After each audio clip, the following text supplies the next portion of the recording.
Welcome to a short take by www.luke1425.org. Because Jesus directs all to sit down and consider the cost before following him. Warning: do not attempt the following unless you are familiar with being dead to self and following the Holy Spirit. Who are your friends? Who do you consider a fellow Christian? Who a Christian associates with can destroy them spiritually. Fact is, many a church is dead spiritually because they will not judge righteously. Instead of living trees of life in the church, there is too much dead wood in Christian churches today. Paul the Apostle wrote a warning in 1 Corinthians. Do not be misled. Bad company corrupts good character. 1 Corinthians 15:33. Churches today are weak because of who they allow to call themselves Christian. Again, Paul the Apostle wrote a strong word of instruction in 1 Corinthians 5.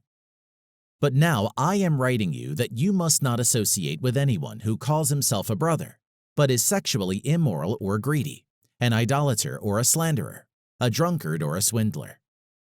With such a man, do not even eat. What business is it of mine to judge those outside the church? Are you not to judge those inside? God will judge those outside. Expel the wicked man from among you. 1 Corinthians 5:11-13. Honest Christians are not to eat lunch with dishonest believers. This is what God commands. Paul wrote in the book of Ephesians not to be partners with anyone who is a hypocritical Christian. God states a Christian church should not have a hint of sexual immorality, hint of purity, hint of greed. Let us read part of Ephesians 5.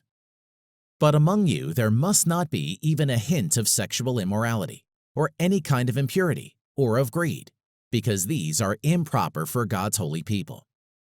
Nor should there be obscenity, foolish talk, or coarse joking, which are out of place but rather thanksgiving.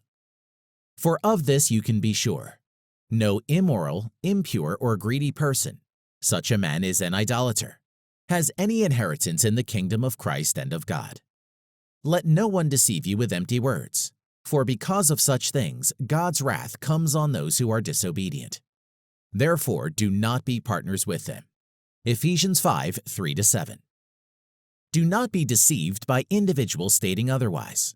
Their empty words are bringing God's wrath into their lives and upon their church. Indeed, do not be partners with them, because such individuals have zero inheritance in Jesus. www.luke1425.org, because Jesus commanded all to sit down.